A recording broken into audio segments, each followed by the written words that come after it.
自我检测修行修炼的成果. Measure your levels of self-improvement and self-cultivation. Jiefeng.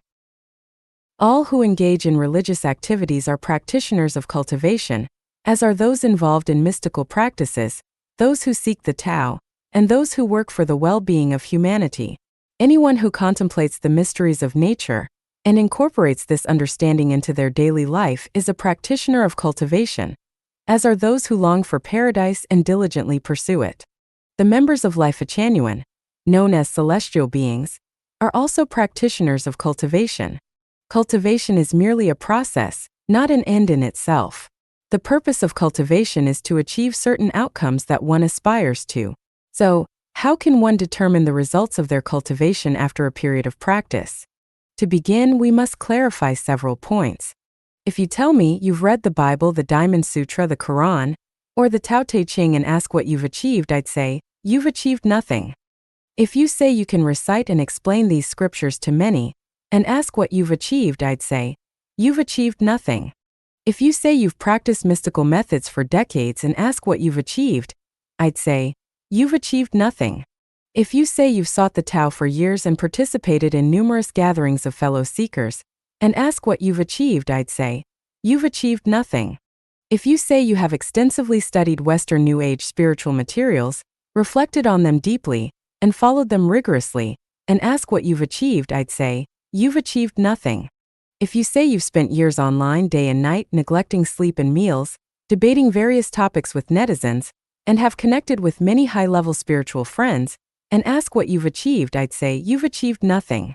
If you say you hold great reverence for Jesus or Buddha and have unwavering faith in gods and Buddhas, and ask what you've achieved, I'd say, you've achieved nothing. If you say you've followed several masters, listened to their teachings and guidance, and ask what you've achieved, I'd say, you've achieved nothing. If you say you've taken a Grand Master, celestial being, a returned Jesus, or a reincarnated Maitreya Buddha as your teacher, and ask what you've achieved, I'd say, you've achieved nothing. If you say you have written hundreds of articles on the cultivation and practice of seeking the Tao, or authored several profound books addressing major questions about the universe, and ask what you've achieved, I'd say, you've achieved nothing. If you say you have delivered lectures on the Dharma or other main paths to thousands of people in many places, and ask what you've achieved, I'd say, you've achieved nothing. If you say you have established a spiritual website, providing users with a vast amount of essential classics and insightful writings from today's masters on cultivation and practice, and ask what you've achieved, I'd say, you've achieved nothing. If you say you regularly meditate, chant mantras, burn incense, or make offerings, and ask what you've achieved, I'd say, you've achieved nothing. If you say you've built temples, churches, erected statues of deities and Buddhas, and ask what you've achieved, I'd say, you've achieved nothing. If you say you come to Life-Chanyuan daily, study the Chanyuan corpus and Siefeng corpus, and ask what you have achieved, I'd say, you've achieved nothing. If you say you participate actively in the Life-Chanyuan community, diligently follow the guide's instructions, and ask what you've achieved, I'd say, you've achieved nothing. Hearing this, you may feel upset, uncomfortable, or unconvinced, thinking my response is too harsh. Let's examine some principles. If Zhongsan completed his studies up to postdoctoral level, what did he gain? Nothing. If Li Si worked tirelessly on the land, turning the soil over and over again, what did he achieve? Nothing.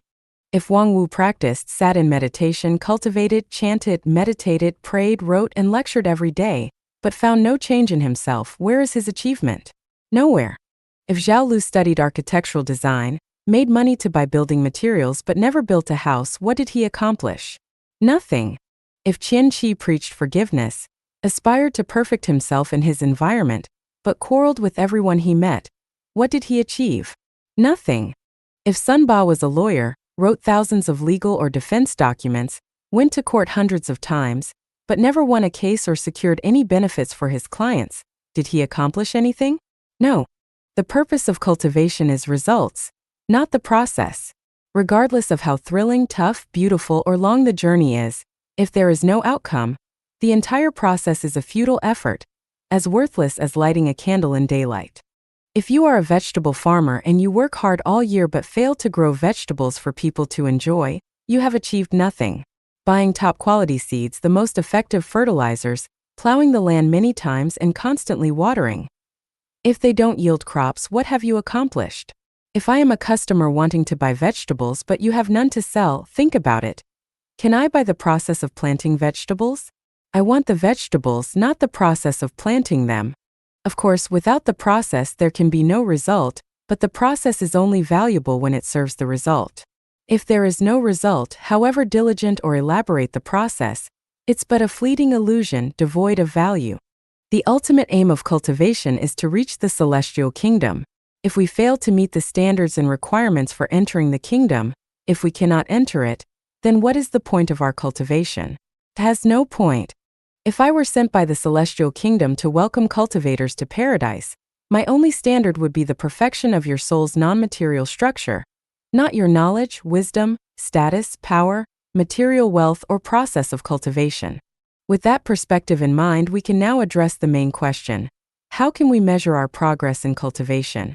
If you find that you no longer have nightmares and mostly dream in color, do not feel attached to family life, enjoy playing and entertainment, love communal living, are free from moral restrictions around sexuality, are without worries and can maintain happiness, optimism, and joy in any situation, feel only love in your heart, free from jealousy or hatred, are grateful in all things, then you have achieved the results needed to enter the 1,000-year world. In other words, you are certain to reach the 1,000-year world. If you find that you can fly in your dreams, experience only pleasant dreams, always feel joyful and excited, do not wish to possess anything, are entirely free of negative emotions, are filled with immense love for nature, have a sense of a wonderfully bright future, feel only love in your heart, completely devoid of envy and hatred, then you have achieved the results needed to enter the 10,000-year world. In other words, you are certain to reach the 10,000-year world. If you find that you have supernatural abilities in your dreams, are free from a sense of self, have no fear of death, have only beautiful visions and thoughts in your mind, can communicate with trees, flowers, insects, birds, and animals, can spiritually connect with the Creator, wish to create a paradise for humanity, frequently experience realms of ultimate bliss, then you have achieved the results needed to enter the Elysium world. In other words, you are certain to reach the Elysium world.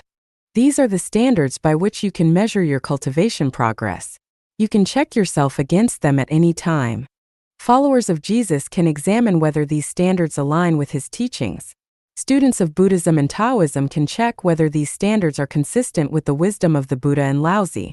Other spiritual practitioners, and those who have perceived the celestial kingdom, can use their wisdom and insights to determine whether these standards are reasonable. If you have questions, feel free to ask.